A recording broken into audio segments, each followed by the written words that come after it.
In the summer of 1787, 55 white men, representing nearly all the former American colonies of Great Britain, gathered in Philadelphia, Pennsylvania. The youngest among them was 26, and the oldest, 81. They gathered there to figure out how to hold the fragile young country together. And what they came up with was the founding document of the newly independent United States, the Constitution.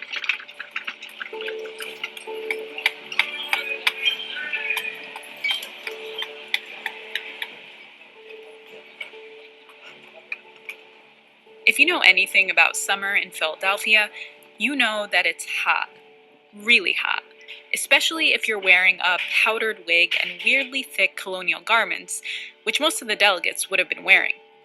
But that wasn't the only reason they were sweating. They were also under a lot of pressure. The American colonies had fought a horrific and bloody Revolutionary War. By 1787, things were still shaky. The newly independent nation needed some kind of binding document, and they needed it ASAP. And they weren't working with much. There were almost no examples from history for how to draft a set of rules that would govern a country with no monarchy.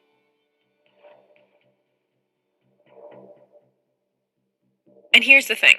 They weren't going to sit around in humid rooms writing this document for a few months, sign it, and go back to their hometowns and chill. They were accountable. Whatever they came up with had to be approved. They are only drafting a proposal. They can't announce and implement the Constitution. They're going to have to get it ratified by the states. This is Akil Reed Amar. He's a professor at Yale University's law school and author of Law of the Land, a grand tour of our constitutional republic. Okay, so the states all have to approve the proposed constitution. Now that means we're going to need to get buy-in from people in big states and from people in small states. People in the South, slave states, and people in the North, free states. The American colonies had all evolved in completely different ways. They all had different interests, yet they all had a stake in the success of the Union. So it wasn't going to be easy to agree on anything, especially on how to elect the country's chief executive, or president. The presidency is perhaps the hardest nut to crack at Philadelphia. And it is because it's the thing that looks different than anything the world has seen. That is not an overstatement. There had never, ever been a position like president in world history.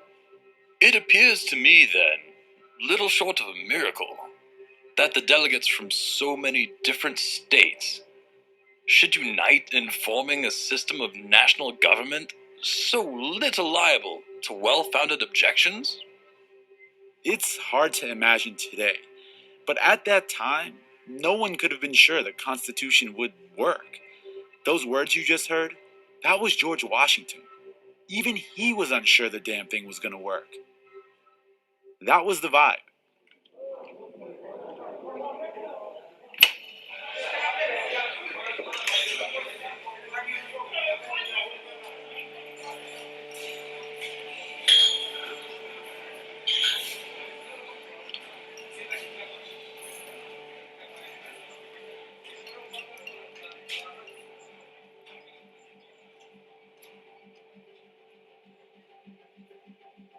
Even at the outset, there was a lot of difficulty figuring out how to choose a chief executive.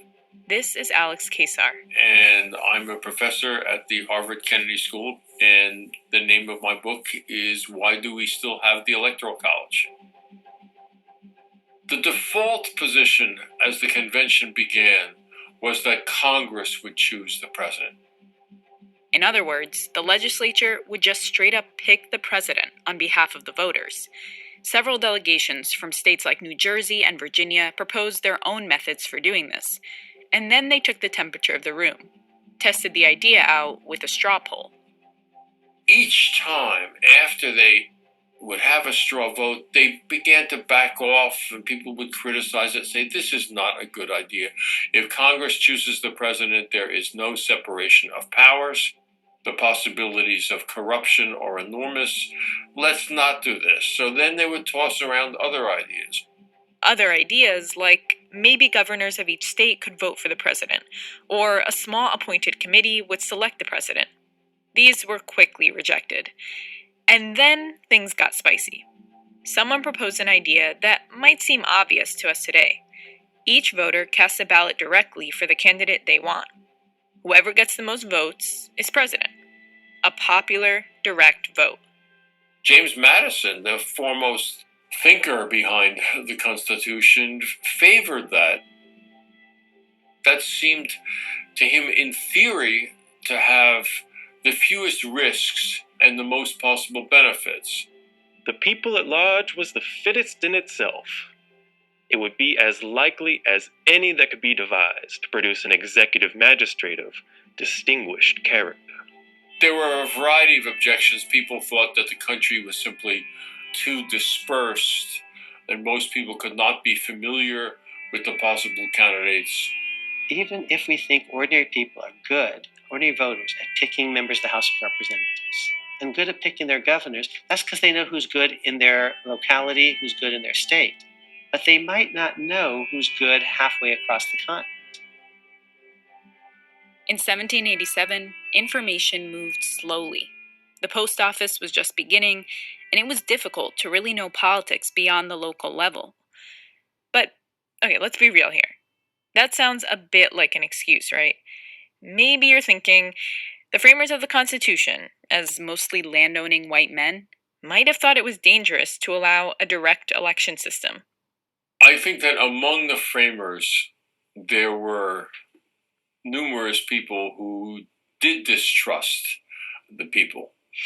There was unease about trusting things to people. At the same time, they felt that it should be a government of the people.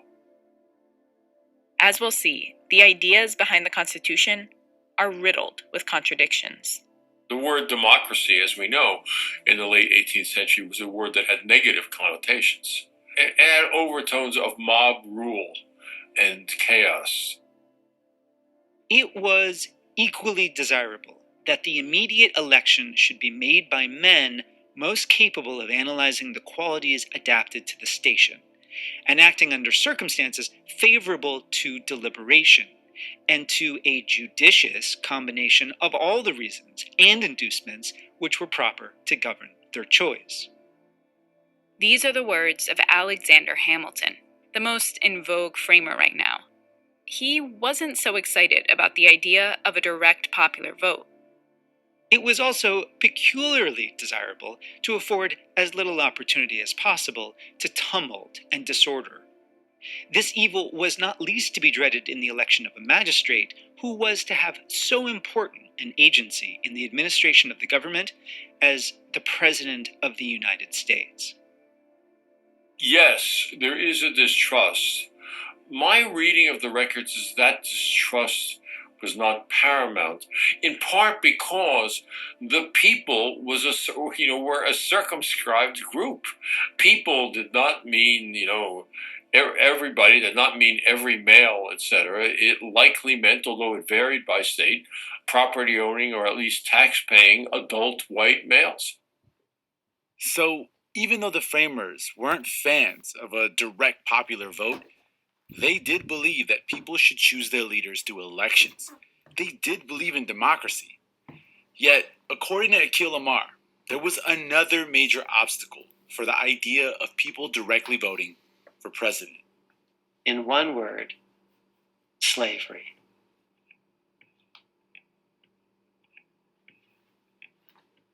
The fundamental problem with direct election is the South will lose every time because a huge percentage of its population are enslaved people, and obviously slaves won't be voting.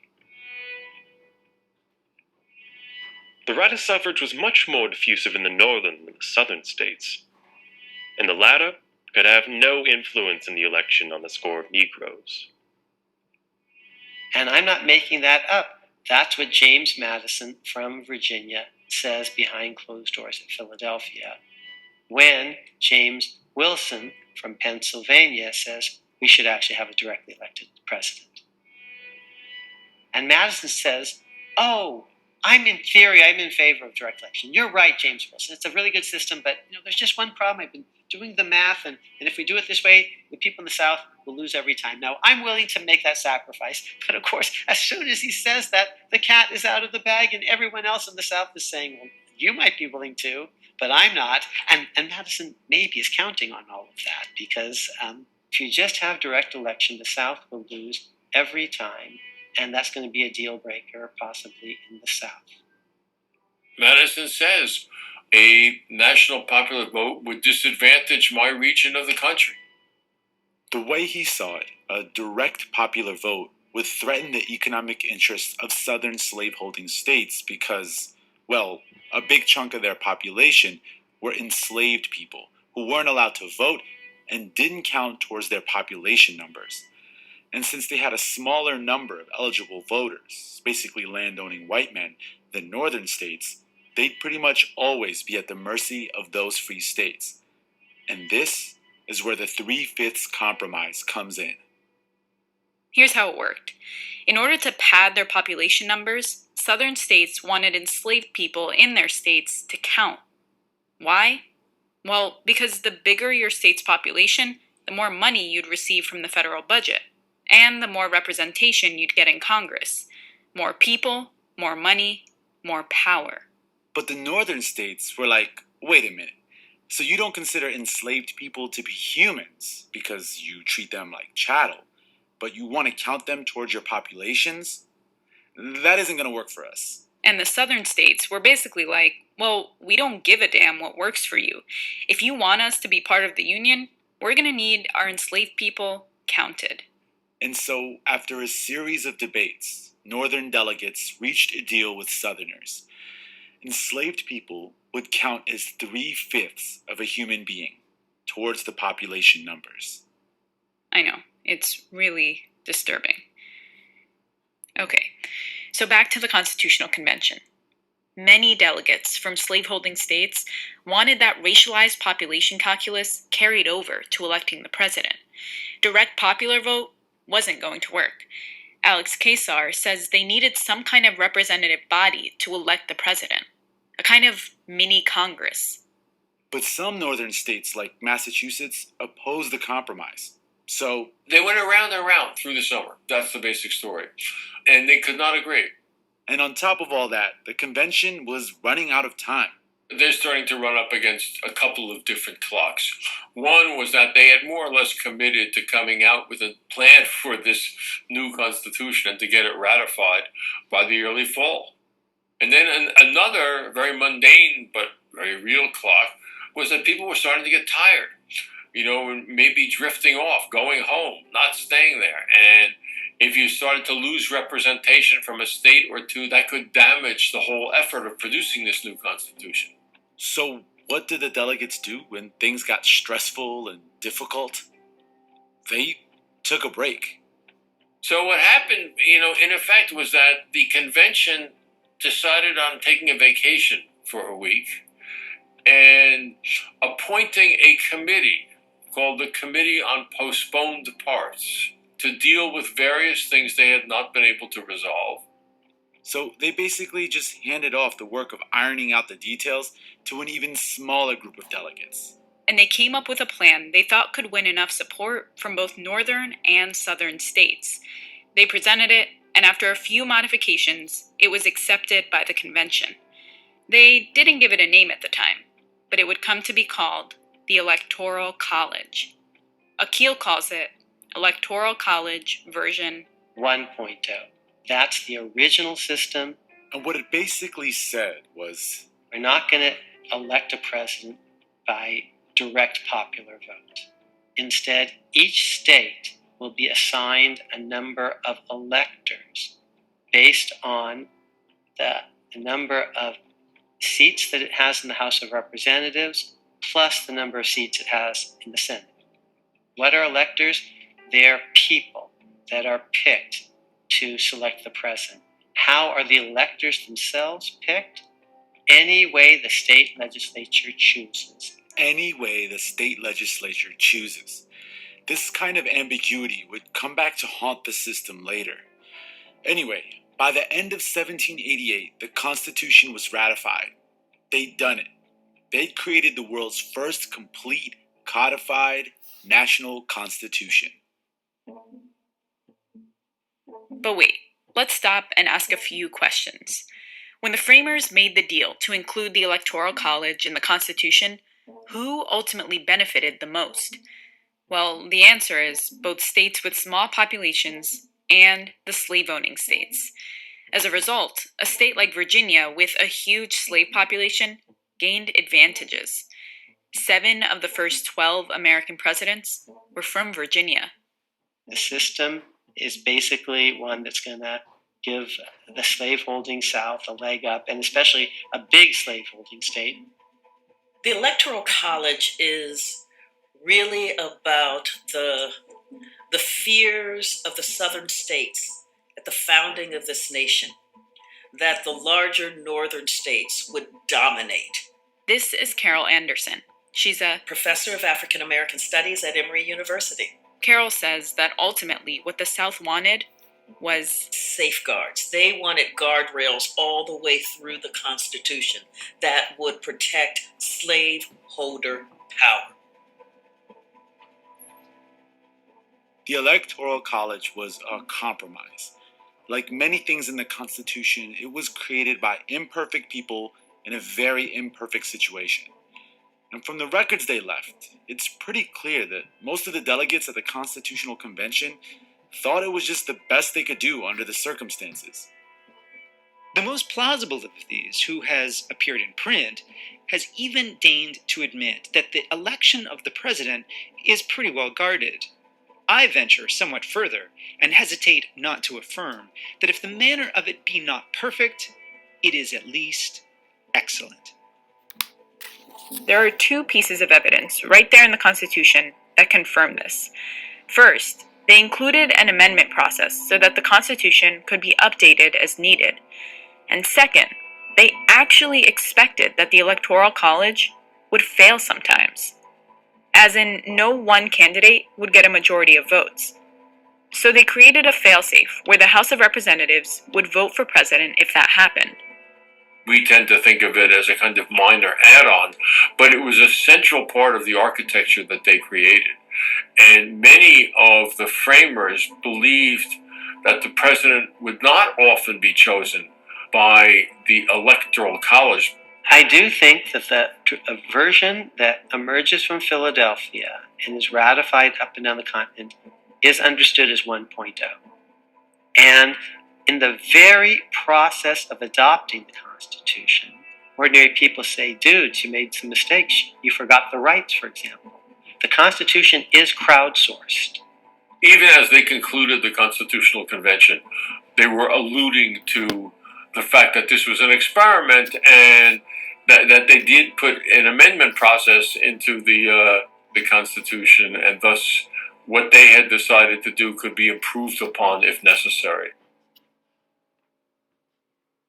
What makes the document so fascinating is that it becomes part of the language of aspiration. So we know what the United States is, but in the Declaration of Independence, then in the Constitution, you have the aspirations for what the United States could be.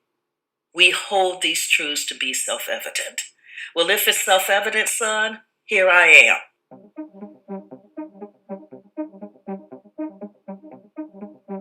Today, many people treat the Constitution and the Electoral College almost like scripture, like the original ideas contained in it are timeless, perfect for any era. But it's pretty clear that even the men who wrote it didn't see it that way. They had blind spots. And a number of the framers, including James Madison, expressed serious regrets about what they had done, proposed changing it in a number of ways, and Madison himself commented that the presidential election system had been to some extent the product of haste and fatigue. And these are the limits of being a prisoner of the moment. The reality was that George Washington would not be president forever, and the United States would continue to grow. It would start to become a player in world events, and so elections would become more complicated and more dangerous. And the prediction of some framers that the Electoral College may not always work turned out to be prescient.